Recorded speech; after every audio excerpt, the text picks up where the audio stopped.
신약성경 마태복음 6장 1절에서부터 4절까지입니다. 우리 함께 4절의 말씀이니까 합독하겠습니다. 함께 읽겠습니다. 1절에서부터 4절까지 시작. 사람에게 보이려고 그들 앞에서 너희 의를 행하지 않도록 주의하라. 그리하지 아니하면 하늘에 계신 너희 아버지께 상을 받지 못하느니라. 아멘. 2절부터 다시 읽어야 되죠? 1절만 읽었죠? 2절부터 이어갑니다. 시작. 그러므로 구제할 때에 외식하는 자가 사람에게서 영광을 받으려고 회당과 거리에서 하는 것 같이 너희 앞에 나팔을 불지 말라. 진실로 너희에게 이르노니 그들은 자기 상을 이미 받았느니라. 너희는 구제할 때에 오른손이 하는 것을 왼손이 모르게 하여 내 구제함을 은밀하게 하라. 은밀한 중에 보시는 너희 아버지께서 갚으시리라. 아멘. 네, 산상수훈의 말씀을 계속해서 지금 오랜 기간 하고 있습니다. 마태복음 5장과 6장 그리고 7장에까지 이어지는 이 산상수훈의 말씀인데요.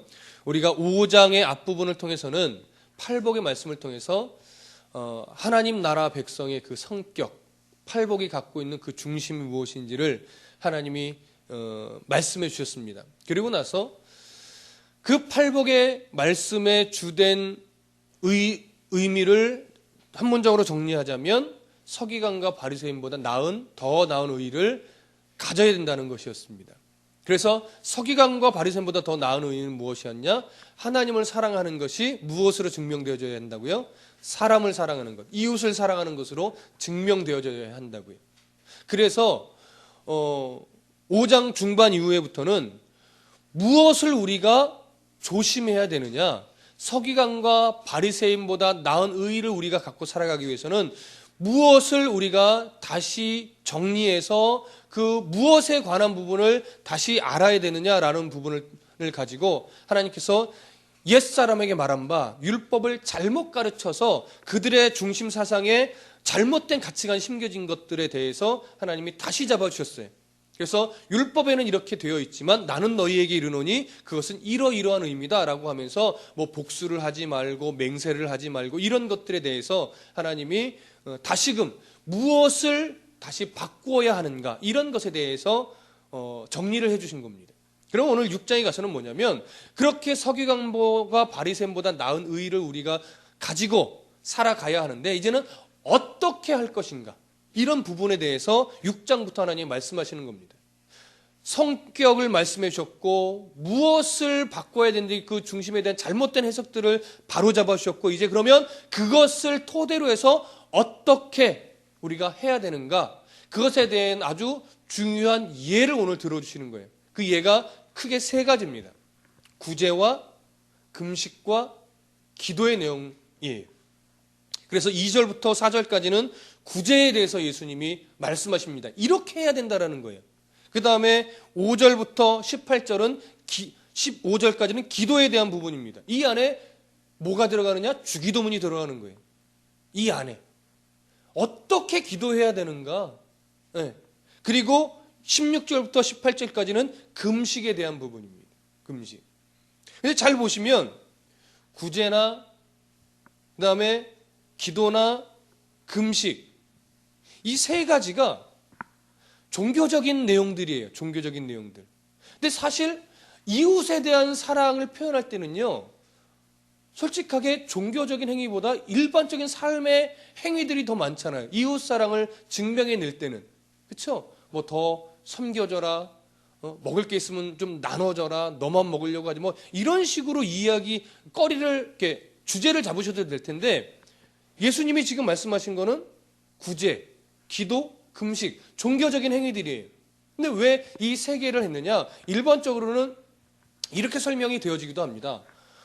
종교적인 어떤 행위의 그 기준을 세워주시기 위해서 3가지를 한 것이다 이렇게 말하고 있지만 그렇게만 보기는 어렵습니다. 왜냐하면 이것으로만 종교적인 행위의 기준을 잡으려고 예수님이 말씀하시는 것이 아니고 이웃을 사랑해야 되는 서기관과 바리새인보다 나은 의에 대한 부분을 더 잘 설명하고 어떻게 그러면 이웃을 사랑할 것인가에 대한 부분이기 때문에 그렇습니다. 그러면 당시에 왜 굳이 이 세 가지를 가지고 예수님이 의로 1절에 있는 것처럼 사람에게 보이려고 하는 너희 의를 행하지 말아라, 이런 이해로 이 세 가지를 들었는가 하는 거예요. 그 이유는 뭐냐면 이런 겁니다. 일반적으로요, 그 의도, 어떻게 왜 살아가는가, 왜 하는가라는 동기 부분을 왜곡되어지고 이해함에 있어서 어떤 것이 분별하기가 제일 어렵느냐? 이 종교적인 행위들, 금식하고 기도하고 구제하는 것에 대한 동기가요, 제일 분별하기도 어렵고 당시에 제일 많이 변질돼 있었습니다. 그래서 제일 많이 변질된 동기를 예수님이 바르게 잡아줌으로 인해서 이렇게 해야 된다라고 하는 것을 가르쳐주기 위한 거예요. 그래서 오늘 그 첫 시작으로 이 구제를 볼 텐데요. 오늘 이 말씀을 잘 들으시고 이제 우리가 그리스도인답게 살아가기 위해서는 어떻게 해야 되는가, 이 부분을 이제 잘 들으시면 오늘부터 내가 이제 또 바르게 살아가기 위해서는, 정말 서기관과 바리새인보다 나은 의를 가지고 살아가기 위해서는 이제 어떻게 해야 될 것인가에 대한 그 기준이 잡히게 됩니다. 잘 들어보십시오. 자, 1절을 다 같이 읽어보겠습니다. 1절 시작. 사람에게 보이려고 그들 앞에서 너희 의를 행하지 않도록 주의하라. 그리하지 아니하면 하늘에 계신 너희 아버지께 상을 받지 못하느니라. 자, 여기 보면 사람에게 보이려고 그들 앞에서 너희 의를 행하지 않도록 주의하라고 말합니다. 이 구절을 근거해서 종종 무슨 말을 하냐면, 가능하면 사람에게 칭찬을 하지 말라라고 가끔 표현되기도 해요. 물론 일반적인 세상에서는 칭찬을 많이 해줘야 된다고 합니다. 칭찬은 모두 춤추게 해요. 고래도 춤추게 한다라고 하는 말을 해요. 근데 그것은 일반적으로 사람을 세워주고 높여주는 건데, 오늘 이 부분에서는 뭐냐면 교만하지 않게끔 하기 위해서 칭찬을 하지 말아라, 이런 얘기를 합니다. 또 때로는 목사님들은 뭐라고 하냐면 설교를 하고 나서 강단에 내려오면 보통 은혜 받았습니다, 말씀 너무 좋았습니다, 뭐 이런 얘기를 듣고 싶어 하잖아요. 그때 목사님들이 그런 얘기를 하지 마시라고 할 때도 있어요. 왜냐? 목사가 교만해질까 봐. 이 구절을 근거로 해서 그렇게 얘기를 하는데, 그러면서 또 하나 칭찬하지 말라고 하는 이유 중에 또 하나가 뭐냐면, 내가 여기서 칭찬을 다 받으면 하늘에서 상급이 없어질 수도 있어요. 그래서 칭찬을 하지 말라고 말하기도 해요. 이거는 사람을 세우는 측면이 아니고 교만해질까 봐라는 측면이에요. 근데 약간 이 말은 조금 무리한 부분이 없지 않아 있습니다. 왜냐하면 이런 근거예요. 자, 그러면요, 사람이 칭찬을 안 받으면 겸손해질까요? 칭찬을 해서 교만해진다고 하면, 칭찬을 해서 하늘의 상급이 쌓이지 않는다고 하면, 왜냐하면 오늘을 보면 그리하지 아니하면 너희 사람에게 보이려고 그들 앞에서 너희 의를 행하지 않도록 주의하라. 그리하지 아니하면 하늘에 계신 너희 아버지께 상을 받지 못하느니라. 그러니까 날 칭찬하지 말아주세요, 칭찬 안 받고 겸손해야 내가 하늘에 상급이 쌓여요, 이렇게 말할 수는 있기는 한데, 그러면 과연 사람에게 칭찬을 안 받으면 그 사람이 겸손해지는가? 사람의 칭찬을 안 받아야 하늘의 상급이 쌓이는 건가? 그렇게 여러분 말씀하기가 쉽지 않겠죠. 예, 맞습니다. 그렇게 말하기가 쉽지 않습니다. 물론 사람이 칭찬을 받으면 교만해질 수 있을 수도 있습니다.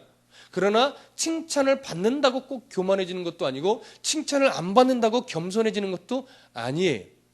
그래서 우리는 사람을 세우는 칭찬은 많이 하셔야 됩니다. 많이 하셔야 돼요. 네. 칭찬할 거리가 없으면 만드세요. 네.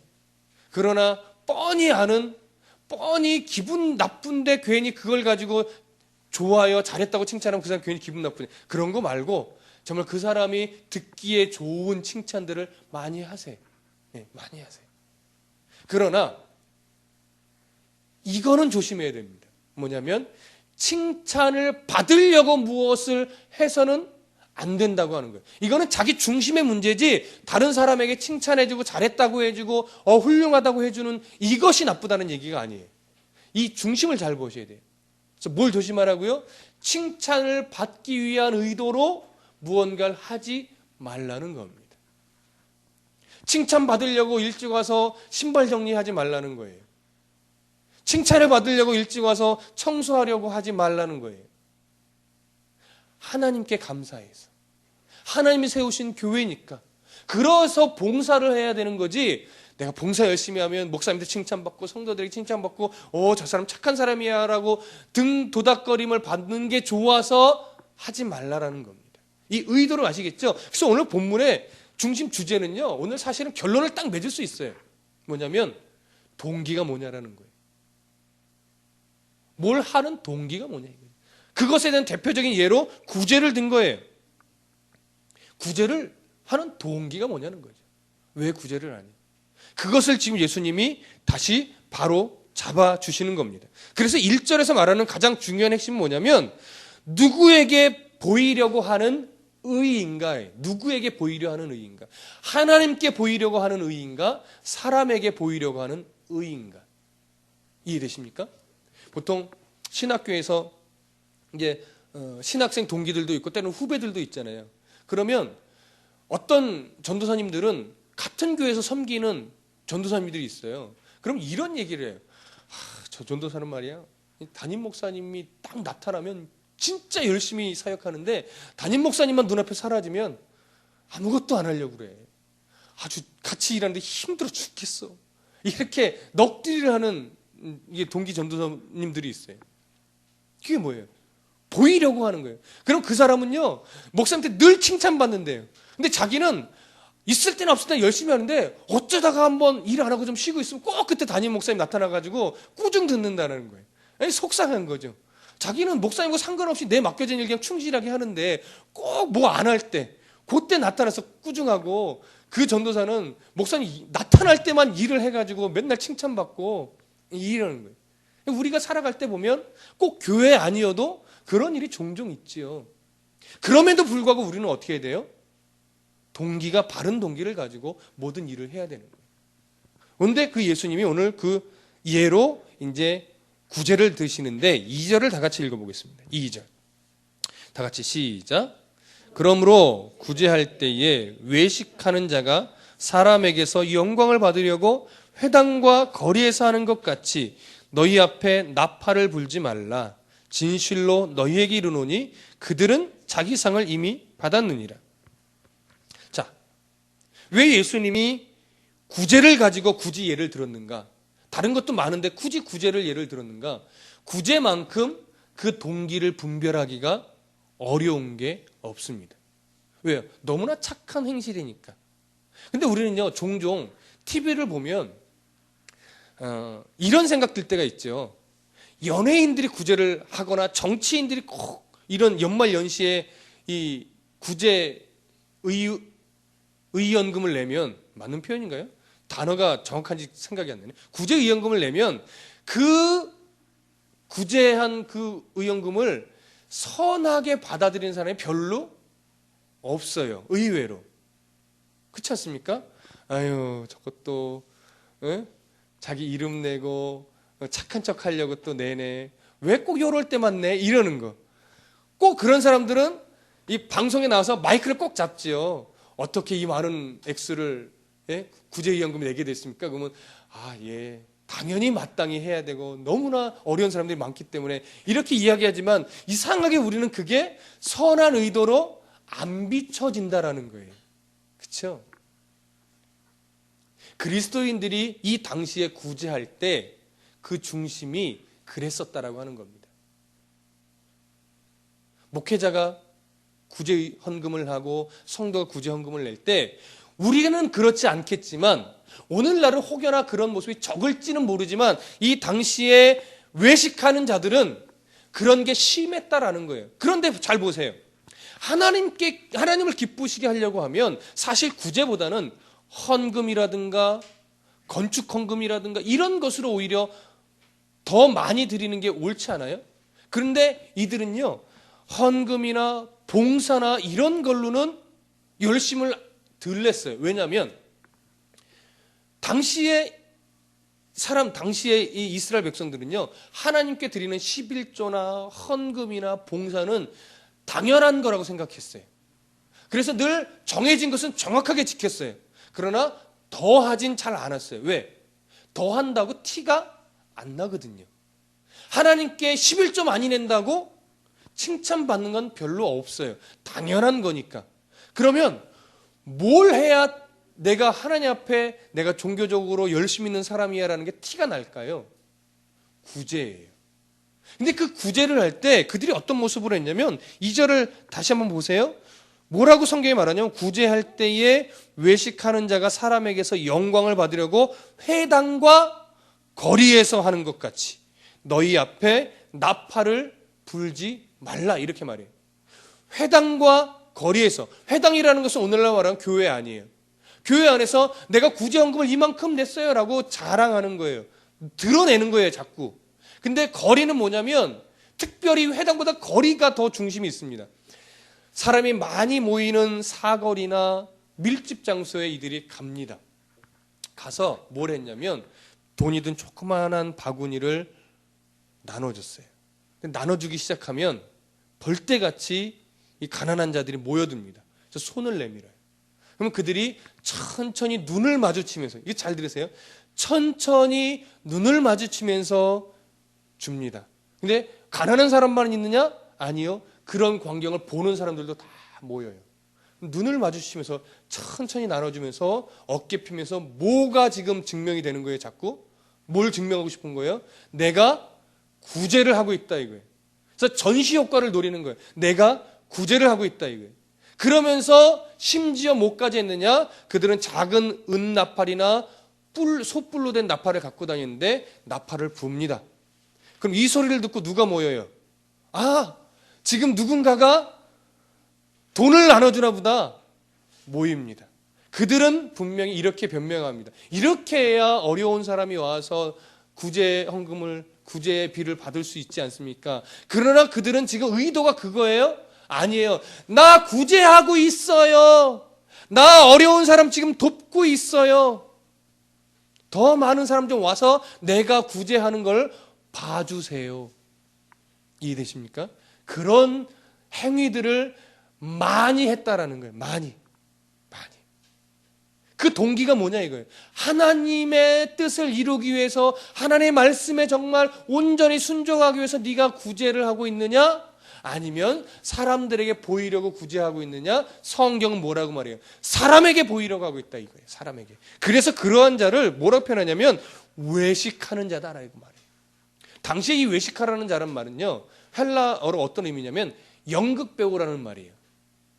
자기의 본 모습을 감추고 다른 사람의 모습으로 연기하는 자다 이거예요. 그러니까 지금 이 2절에서 왜 그들을 향해 외식하는 자라고 말하냐면 속은 들어오면서 겉은 선한 사람처럼 지금 연기하고 있다 이거예요. 연기하고 있다. 그걸 지금 드러내는 겁니다. 그러니 오늘날 우리 성도나 목회자나 교회가 세상을 향해서 이런 가식적으로 우리가 만약에 구제하고 가식적으로 뭔가 도움의 손길을 낸다면 하나님이 과연 그 모습을 보고 뭐라고 하겠느냐라는 걸 우리가 보셔야 됩니다. 그래서 올 초에 여러분 기억하십니까? 올 초에 하나님 사랑하는 것을 우리가 이렇게 한번 증명해 봅시다라고 해서 제가 요구한 게 뭐였어요? 선교헌금이었습니다. 기억하십니까? 여러분 1년 동안 참 잘 해주셨습니다.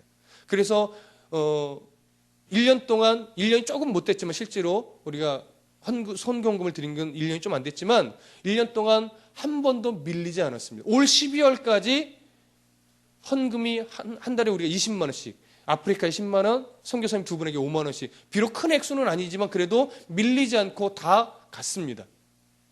내년에는 조금 부족할 듯 싶습니다. 다른 건 요구 안 하지만 여러분 선교헌금은 조금 더 지금보다 약간 조금 더 힘을 내주시면 어떨까? 그런 작은 바람이 있습니다. 그런데 그 선교헌금을 제가 말씀드릴 때 뭐라고 말씀드렸었는지 기억나십니까?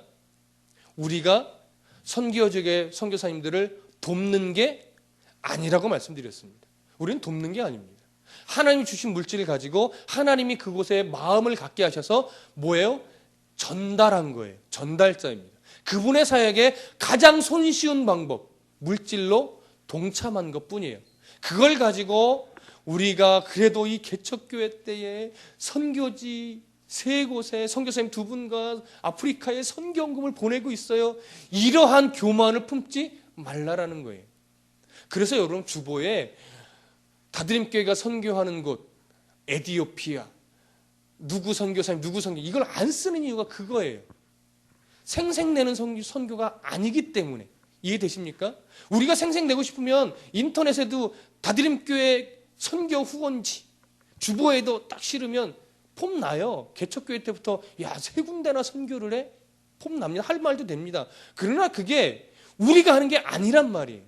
하나님 주신 물질을 가지고 하나님이 보여주신 곳에 전달하는 거예요. 우린 전달자입니다.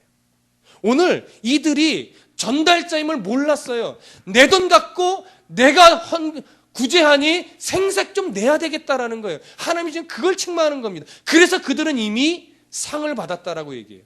왜? 주변에 모인 사람들이 야, 저 사람 훌륭한데, 야, 저 사람 열심히 구제하네, 야, 저 사람 믿음이 참 좋은가 봐. 눈초리로, 존경의 눈초리로 보잖아요. 그리고 그들이 손을 내밀 때 얼마나 간절한 마음으로, 고마운 마음으로 이 가난한 사람이 손을 내밀겠습니까? 그것으로 이미 그들은 충분히 상을 받았다 이거예요. 그러니까 내가 너에게 줄 상은 하나님, 예수님 뭐래요? 없다 이거예요. 왜? 동기가 잘못됐으니까. 너는 내 전달자로서 구제한 게 아니니까 내가 너에게 줄 이유가 없다 이거지. 그게 바로 2절의 의미입니다. 이미 상을 받았습니다. 자, 3절 보시죠.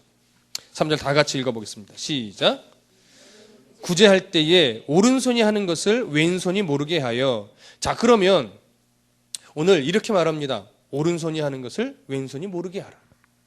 우리는 너무나 잘 알고 있는 얘기죠. 예수 안 믿어도 이건 너무 잘 알아요. 그러면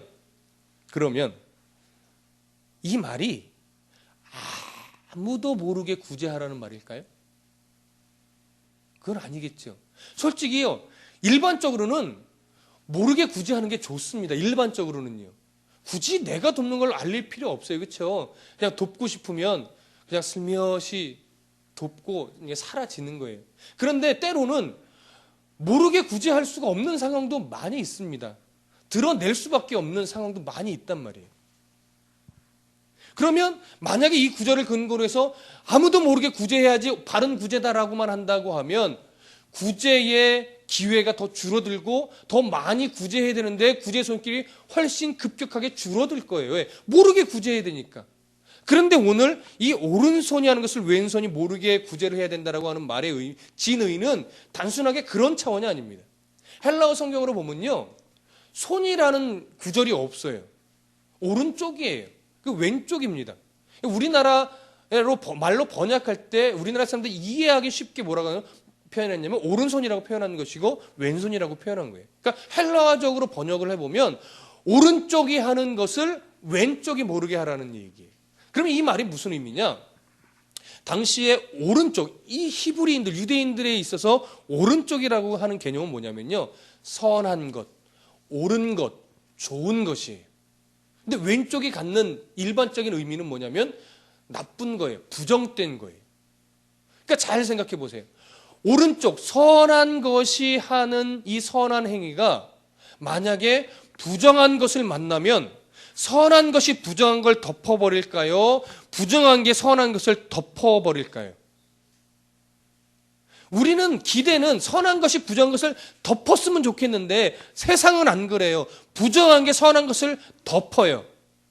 그러니까 구제를 할 때 선한 마음으로 구제를 하지만 이것을 신속하게 구제를 안 하면 부정한 마음이 틈타서 저거 내가 한 거야. 이렇게 되는 거예요. 부정한 마음이 끼어들지 않도록 돕고 싶은 마음이 하나님께서 돕고 싶은 마음을 주셨을 때는 그냥 빨리 주고 어떻게 돼요? 생색내지 말고 빠지라는 거예요.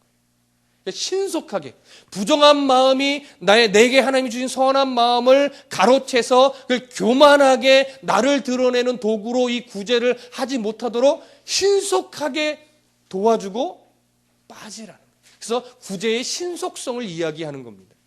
뭐 알려라, 알리지 말라 이런 차원이 아니에요. 그러니까 결국 하나님이 이야기하는 건 뭡니까? 동기예요. 너 어떠한 의도로 구제하느냐? 결국 이 얘기를 하는 거예요. 결국은 중심이 중요한 겁니다. 그러니까 이 구절을 우리가 전체적으로 바라볼 때에 이것을 단순하게 구제에만 맞출 수 있을까요?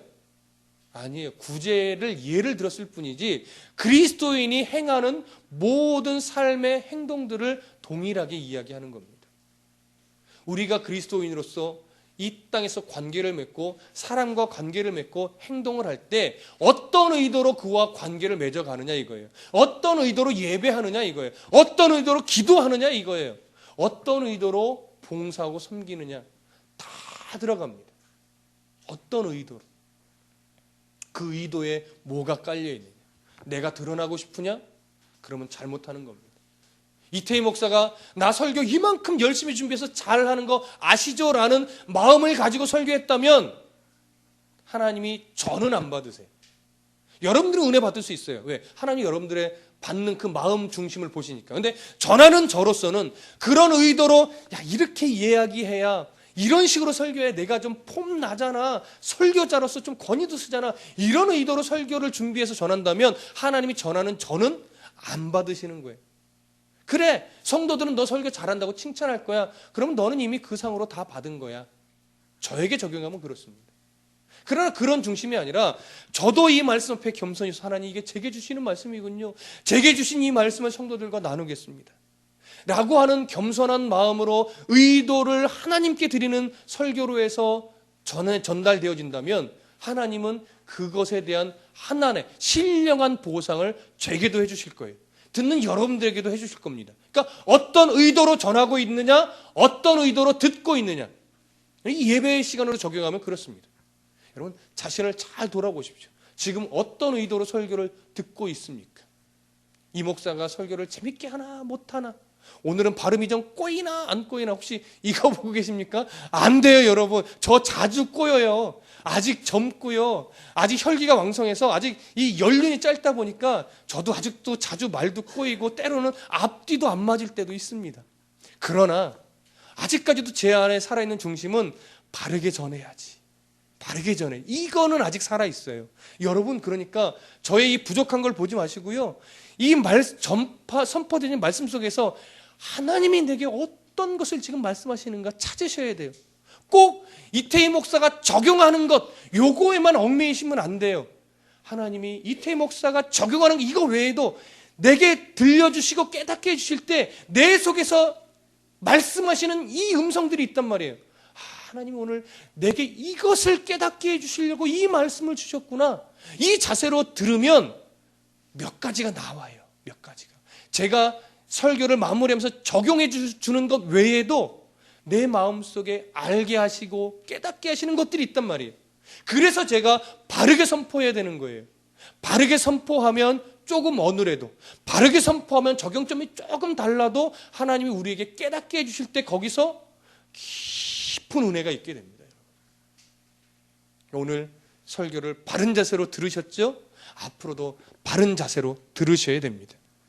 이것이 옳은 겁니다. 자, 마지막 4절을 다 같이 보겠습니다. 4절 시작. 내 구제함을 은밀하게 하라. 은밀한 중에 보시는 너의 아버지께서 갚으시리라. 여러분 굳이 이 부분은 다르게 설명 안 해도 여러분 이해되실 겁니다. 구제할 때에 은밀하게 하라는 것은 오른손이 하는 것을 왼손이 모르게 하라는 것과 의도가 똑같습니다. 1절에서 사람에게 보이려고 그들 앞에서 너희를 행하지 않도록 주의하라. 이것과 그 의미는 동일합니다. 은밀하게 하십시오. 누구만 알아주시면 됩니까? 하나님만 알아주시면 됩니다. 사람에게 나 기도하는 사람이야 라고 보이려고 기도 안 하셔도 됩니다. 나 예배 이렇게 잘 드리는 사람이야 라고 그렇게 예배 안 드리셔도 됩니다. 하나님만 보시면 되는 겁니다. 여러분 새벽 예배 잘 못 나오고 계십니까? 괜찮습니다. 새벽 예배 꼭 나와야 하나님이 기뻐하는 건 아닙니다. 그러나 새벽 예배를 못 나와도 내가 아침에 일어나서 길을 나설 때, 아침에 눈을 뜰 때 하나님 내가 오늘 건강상 여러 이유로 교회에 가서 새벽 예배는 못 드렸지만 오늘 하루를 하나님 말씀과 함께 시작됩니다. 오늘 하루를 주님 붙잡아 주시옵소서. 이렇게는 시작을 하셔야 돼요. 그러면 새벽 예배와 동일합니다. 이렇게 말하니까 이제 나는 이제 꼭 새벽 예배 안 나가도 되겠구나 이렇게 생각하지는 마십시오. 교회에서 주는 은혜는 또 다릅니다. 사모하는 마음으로 나아오십시오. 그러나 못 나오시면 눈을 떴을 때 하나님을 대면하십시오. 둘 다 괜찮습니다. 그러나 목회자로서 이왕이면 새벽을 깨워보십시오. 권하는 겁니다. 제가 새벽을 깨워보니까 새벽에 주는 은혜가 너무 달콤합니다. 이 달콤함을 좀 함께 나누고 싶습니다. 그러니 마음을 늘 갖고 계시다가 이제 건강과 형편과 여건이 되시면 일주일에 한 번이라도 한번 해보십시오. 어떤 의도로요? 하나님, 달콤한 하나님의 그 말씀과 은혜를 목사님이 새벽에 느끼고 있다는 그 달콤함을 저도 좀 누려보고 싶습니다. 이왕 신앙생활 할 건데 그런 의도로 한번 나와보십시오. 그러면 하나님이요 정말 신령한 은혜를 주시는데, 그 은혜를 오늘 성경이 뭐라고 말하냐면 은밀한 중에 보시는 너희 아버지께서 뭐요? 갚으시리라. 여러분, 돈으로 갚는단 말 아닙니다. 형통으로 갚는단 말 아닙니다. 그것도 한 부분 포함되어 있습니다. 없는 건 아닙니다. 그러나 하나님이 여기서 갚아주시겠다는 건 뭐냐면요, 하늘의 그 신령한 복의 맛이 무엇인지를 이 땅 가운데서 경험할 수 있게 해주신다는 거예요. 그걸 어떻게 말로 설명할 수 있겠습니까? 느껴봐야 알죠. 맛을 봐봐야 알죠. 한번 해보십시오. 교회에서 또 저를 통해서 여러분에게 알려주는 그 모든 것들을 하나하나 정말 그런가? 베레아 사람들이 정말 그런가 말씀을 상고하였더라 했던 것처럼 목사님이 성경을 근거로 해서 이렇게 얘기하고 저렇게 얘기하는 것들이 정말 그런가? 한번 해보시는 겁니다. 정말 거기서 신령한 맛이 나는가? 그 맛이 뭘까? 달콤하다고 하는데, 성경이 달콤하다고 하는데 그 맛이 뭘까? 그런 하나님을 향한 선한 의도를 가지고 한번 해보시면 되는 겁니다. 이것이 오늘 본문의 주된 핵심입니다. 바른 의도로 하나님께 바르게 나아가십시오. 구제도, 기도도, 예배도, 우리가 삶 가운데 드려지는 모든 행실이 그런 의도를 가지고 하나님만 알아주시면 돼요. 하나님만 갚아주시면 돼요. 이 믿음 가지고 행하시면 서기관과 바리새인보다 더 나은 의에 이르게 될 것입니다. 기도하겠습니다. 하나님 아버지, 감사합니다. 하나님을 의식하고 하나님만 이해해 주시고 알아주시면 된다라고 하는 이 믿음의 고백을 가지고 우리의 삶의 모든 행실을 해 나갈 수 있도록 도와주옵소서. 하나님 앞에 그런 의도로 기도하고 예배하고 봉사하고 이웃과 관계를 맺어 나갈 때 하나님께서 갚아주시는 그 신령한 복의 맛을 우리가 조금씩 경험하여 알아갈 수 있도록 도와주옵소서. 이래서 기도하는구나, 이래서 헌신하는구나, 이래서 성경을 읽는구나 라고 하는 이 맛을 하나님 이제는 좀 알 수 있도록 우리에게 경험시켜 주옵소서. 그래서 우리의 신앙이 더 견고해지고 우리의 믿음이 더 굳건하여 질 수 있도록, 그래서 정말 기쁜 신앙생활, 정말 이 세상에 알 수 없는 그 행복한 신앙생활의 맛을 우리가 누릴 수 있도록 역사하여 주옵소서. 예수 그리스도 이름으로 기도했습니다. 아멘.